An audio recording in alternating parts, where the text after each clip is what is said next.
यही जीवन है।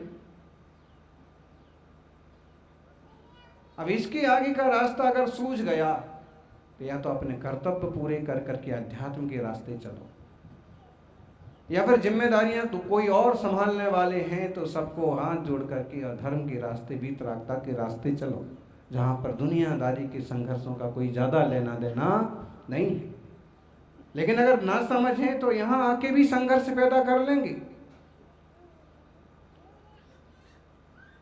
आत्म रूप का बोध होता है तो कल्याण होता है, और आत्म रूप का बोध नहीं होता है तो यहाँ आके वही गणित बनाएंगे, कितने चेले बन गए, कितने भगत बन गए, कौन हमें ज़्यादा चाहता है और कौन पसंद करता है, कौन हमारा है कौन पराया है। राग देश कुछ जिंदा है।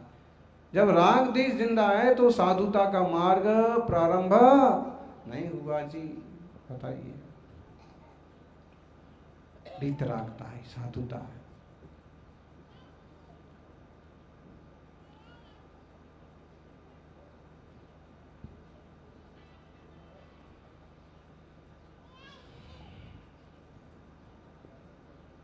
सज्जनों, एक नदी किनारे दो भिक्षु रहा करते थे। आसपास के गांव में जाते ही भिक्षा मांग के लाते, खाते पीते सो जाते। धीरे धीरे उन्होंने नदी किनारे अपनी अपनी एक छोटी छोटी झोपड़ी बना ली। अच्छी से अच्छी झोपड़ी बनाने की कोशिश करी, बढ़िया झोपड़ी बन गई। थोड़े महीने तो रहते रहते गई नहीं कि हुआ ये जोरों की आंधी, जोरों का तूफान आया और सारी झोपड़ी तितर बितर, सारी घास फूस उड़ गई। कुछ खंबे बचे, आधा अधूरा दीवार बची, घास का कुछ हिस्सा बचा और बाकी सब। दोनों इधर उधर के गांव से भिक्षा वगैरह लेके और वहां पहुंचे। एक बड़ा नाराज हुआ, बड़ा दुखी हुआ। भगवान की इतनी जाप करता हूँ, इतनी भक्ति करता हूँ, नदी किनारे रह करके केवल थोड़ा सा भिक्षा लेने के लिए गांव में जाता हूँ और बाकी मैं केवल इसी धर्म ध्यान में लगाता हूँ, और देखो मेरी सारी झोपड़ी बर्बाद हो गई। मुझे लगता है भगवान नाम की कोई चीज नहीं है, मेरी भक्ति भक्ति सब बेकार। काफी वो ऐसी बातें करने लगा। होता है जीवन में जब कभी ऐसी समस्या आती हैं तो क्षण भर को ऐसे लगता है कि क्या मतलब निकला, और बोल ले सामने। कभी बोलने वाले बोल भी देते हैं, इतनी पूजा करी, इतना विधान किया, इतना सेवा की, क्या फल मिला। अब उनको कौन समझाए कि जो फल अभी जो हम कर रहे हैं इसका भी फल तो मिलेगा ही कभी ना कभी। लेकिन पहले क्या अगर कोई खाता है, हैं? आप तो सब दुकान वाले हैं। कौन कौन है दुकान वाले? सभी दुकान वाले। अगर कोई मीणा भाई आया और उसने कहा कि सेठ जी 500 रुपये का माल दो, 500 रुपये तो आप ले लेते हो, लाओ एक खाता देखो, 500 तुम्हारे पहले के 700 बाकी हैं, 200 और लाओ, फिर 500 लाओ, फिर माल लेके जाओ। होता है कि नहीं? हैं? पहले का तो चुकता करो। अगर पहले का कोई लेन देन बाकी है तो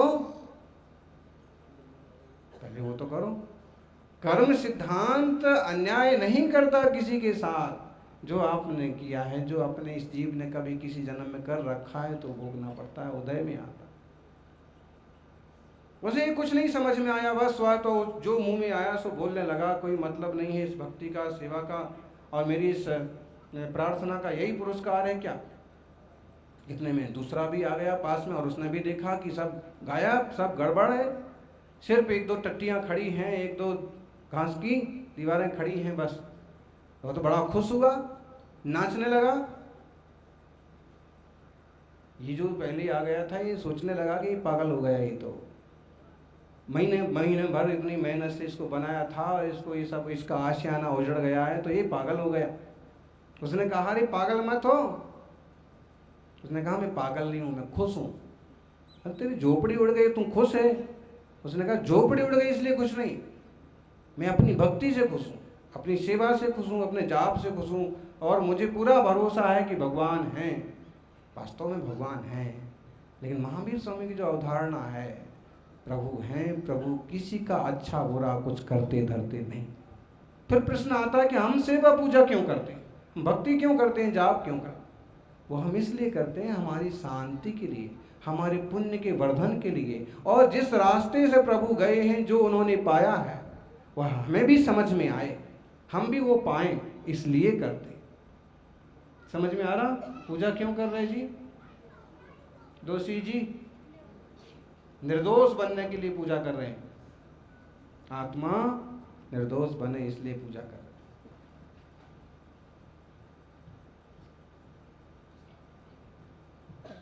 पुण्यवर्धन होता है, ये परिणाम सही हैं, शांत हैं, निर्मल हैं, और एक कषायाविष्ट नहीं है कषाय उसमें हल्का सा शुभ परिणाम रूप है कि भगवान है, ये भक्ति है, नृत्य है, गीत है, विषया कषायाविष्ट नहीं है, अत्यंत बुरे नहीं है।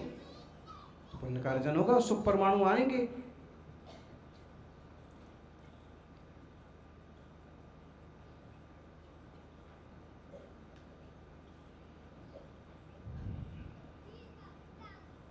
उसने कहा कि मैं इसलिए खुश हूं कि इतने भारी तूफान में, इतने भरी आंधी में बड़े बड़े घर भी उड़ जाएंगे,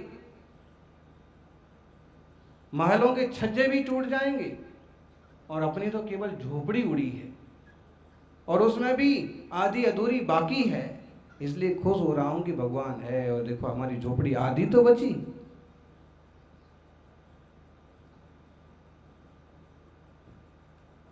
विचार करना, कभी ऐसी कोई आपत्ति आ जाए तो ऐसा नहीं कि मतलब क्या निकला, क्या निकला, क्या फायदा मिला, क्या हुआ, ये प्रश्न ढेरों आते हो। कई बार तो साथ के लोग भी बोलने लगते हैं, बड़ा धर्मात्मा बनता था रे।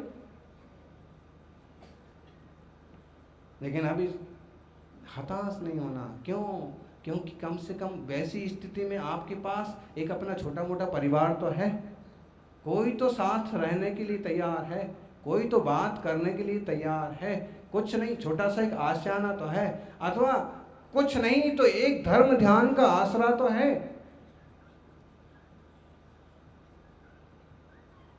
कभी हम इस तरफ से विचार करने लगे कि हमारे हाथ में क्या क्या बचा हुआ है। इस तरफ से बहुत लोग सोचते हैं कि हमारे पास ये नहीं है। क्या नहीं है बोलो? क्या क्या नहीं है? हमारे पास गाड़ी नहीं है, लाड़ी नहीं है, बाड़ी नहीं है, कबाड़ी नहीं है। कबाड़ी तो यहीं बोल रहे हैं। फिर ऐसे सोचते ना, क्या क्या सोचते हैं, क्या क्या नहीं है। इसी ढंग से सोचते हैं, सब लोग इसी ढंग से सोचते हैं। और जब इसी ढंग से सोचते जाते हैं कि ये नहीं है, ये नहीं है, ये नहीं है, और होने के नाम पर बोले है तो क्या है? कर्ज है, बीमारी है, मर्ज है, फर्ज है। और जब इस ढंग से सोचते हैं तो और परेशानियां बढ़ जाती हैं, क्योंकि फिर रास्ता नहीं सूझता। ये सब कैसे मिले, ये सब कैसे हो, इसी का दिमाग चलता हो, नहीं हो सकता है का, जीने का कोई मकसद नहीं। फिर ऐसे लगता है भाई जीने का मकसद क्या? चीजें हैं क्या? बड़े भाई, छोटे भाई, परिवार, दुनियादारी, अकेली जीने का मकसद है? अरे जीने का हम खुद नहीं, क्यों नहीं जीने का मकसद हो सकते बोलो? हैं? एक मुनिराज जंगल में जाके तप कर रहे हैं। अब बताइए उनके जीने का मकसद क्या है? बोलो सूरत मुंबई वालों, जयपुर दिल्ली वालों,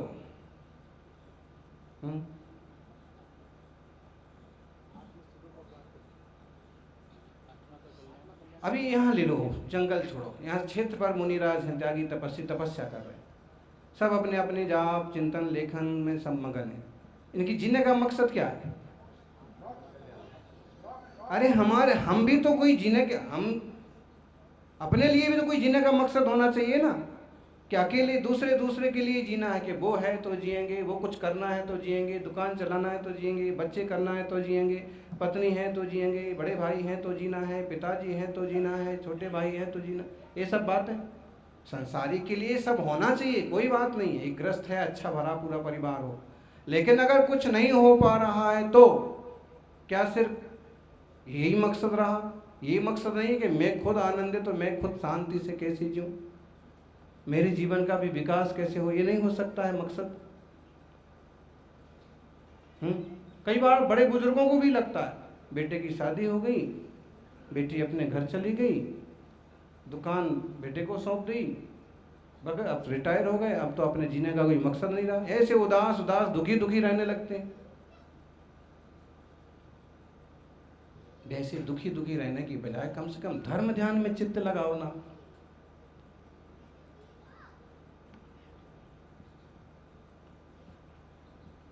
ब्रह्मचर्य लेके, ब्रह्मचारी का रूप लेकर के एक तपस्या, एक साधना बढ़ाओ आत्मा की पवित्रता के लिए।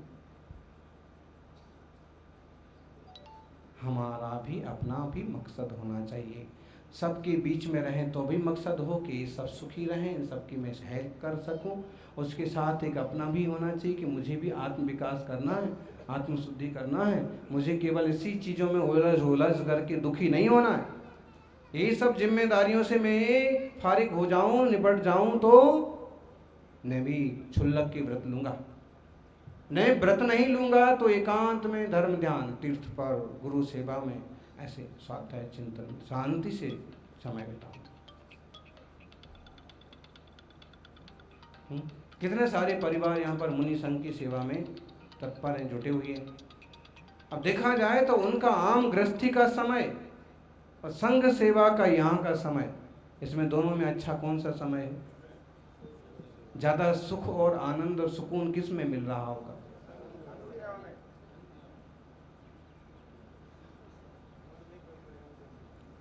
क्यों? क्योंकि कई सारी चीज़ों से, कई सारी समस्याओं, विकल्पों से एक तरह से दूर हो गए।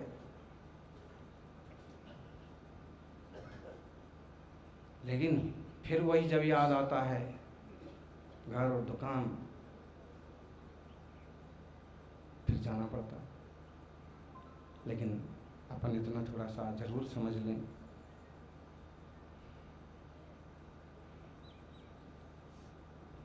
कि जीवन में कितनी भी समस्या आए, समस्याओं का नाम ही एक तरह से जिंदगी है। सीधे सीधे जिंदगी तो किसकी चलती है? तो बहुत बड़े बड़े नामी लोग भी होते हैं ना, उनकी भी ढेरों समस्याएं होती हैं, ढेरों चिंताएं होती हैं। फिर भी कुछ लोग होते हैं जो डटे रहते हैं रास्ते पर। आपको मालूम है, जब मुंबई चतुर्मास हुआ था, वोडाफोन कंपनी के वाइस चेयरमैन ने आत्महत्या की थी। मुंबई में ही चतुर्मास था, वहीं कहीं भुवनेश्वर की तरफ। बताइए किसने? वोडाफोन तो फेमस है ना कंपनी, क्या तकलीफ हो गई भाई उसको? अब वाइस चेयरमैन है तो कितना रुपया मिलता होगा, और कितना ये होगा, कितना गाड़ी होगी, कितनी गाड़ी होगी, बताइए। फिर क्या दिक्कत हो गई? निश्चित है कुछ ना कुछ टेंशन, कुछ ना कुछ दबाव, कुछ ना कुछ भय, कुछ ना कुछ ऐसा बड़े बड़े लोगों को होता है। इसमें क्या है? एक बात है, छोटे लोगों का दुख सबको दिखता है, और सब लोग कम पैसे वाले या सामान्य दर्जे वाले लोगों को, गरीबों को ऐसे दुखी समझ लेते, मान लेते। लेकिन अमीर आदमी भी दुखी हो सकता है, ये कोई मानने को तैयार नहीं होता, और उसका दुख इनसे बहुत बड़ा होता है। आपसे कहा जाए कि अंबानी दुखी है, आप मान लोगे? मुश्किल है कोई माने। लेकिन दोनों भाइयों में जो टसल चलती है, कि धंधे को लेकर स्पर्धा चलती है, कि बाजारू कर्ज को लेकर के, इस कंपनी का कर्ज, कि अमुक देश का कर्ज लेकर के जंजाल चलता है, तो सुख की सांस लेते होंगे?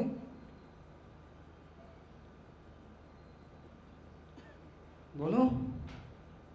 देखो अब ये है कि इतनी बड़ी गाड़ी और ये सब दुनियादारी है, तो दिखाना तो ये पड़ता है कि एकदम आई एम फाइन और बहुत सुखी हूँ मैं, ये दिखाना पड़ता, शो करना पड़ता है। लेकिन अंदर में क्या हो रहा है?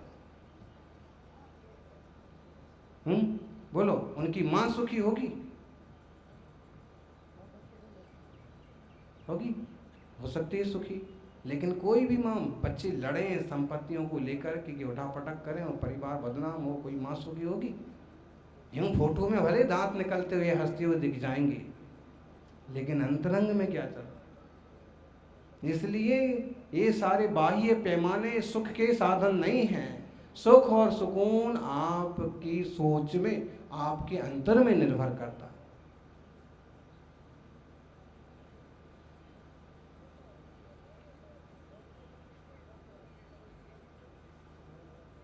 विचार करना, कर्ज क्या चीज है? किसी से दे 5, 10, 20, 50 लाख ऐसा कुछ ले लिया तो कर्ज होगा, है कागज के टुकड़े।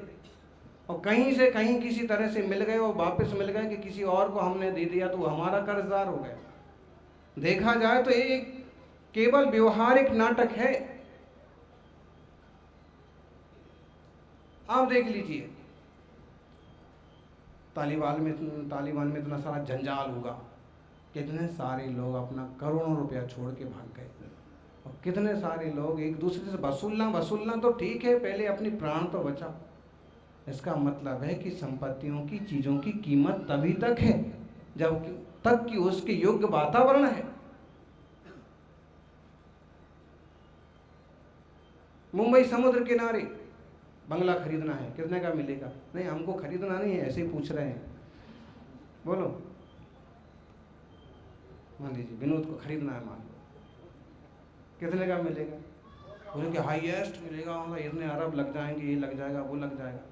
फिर घोषणा हो जाए कि अगले साल में और वहाँ पर सुनामी का ज़बरदस्त प्रकोप आने वाला है उस एरिया में, और इतनी ऊंची लहरें जाएंगी और कुछ बचने वाला नहीं है, ऐसी भविष्यवाणी मौसम विभाग ने की है। और फिर वो जो वहाँ बेचने वाले हो कह रहे नहीं ना, आप लाख रुपए में ले लो, आप तो बस 2 लाख में ले लोगे। ये सारी संसार की चीजें ना, वो किसी ना तुलनात्मक रूप से ही सुख दुख की कारण बनती हैं। इसलिए चाहे कर्ज हो, चाहे दुख हो, चाहे अपना पराया हो, चाहे रिश्तों का बिगड़ना सुधरना हो, इसमें बहुत ज्यादा तंग नहीं आना चाहिए। समझ में आया? बहू ऐसी निकल गई, बेटा ऐसा निकल गया, निकल गया। इतनी पर्याय बीत गई हमारी, किस किस के साथ क्या क्या नहीं निकल गया। अब इसी का माथे पर ढोते रहने से क्या मतलब है? उस जीव का वो जाने। कभी थोड़ा सा निष्पक्ष होना भी सीखो। आप कहोगे महाराज जी बोलना बहुत सरल है, धारना बहुत कठिन है, लेकिन फिर भी हिम्मत करिए, विवेक रखिए। हमारा आत्मा है, हमारा क्लेश हमको सुख दुख का कारण बनेगा। आप सभी प्रभु आत्मा, अपने आत्मा को भी थोड़ा सा समझें, आत्मदृष्टि संपन्न बने, सबका जीवन मंगलमय हो। सिद्धों की आराधना करते करते हम उनसे जुड़ने का पुरुषार्थ करें। जय बोलिए अनंत अनंत सिद्ध परमेष्ठी भगवान की।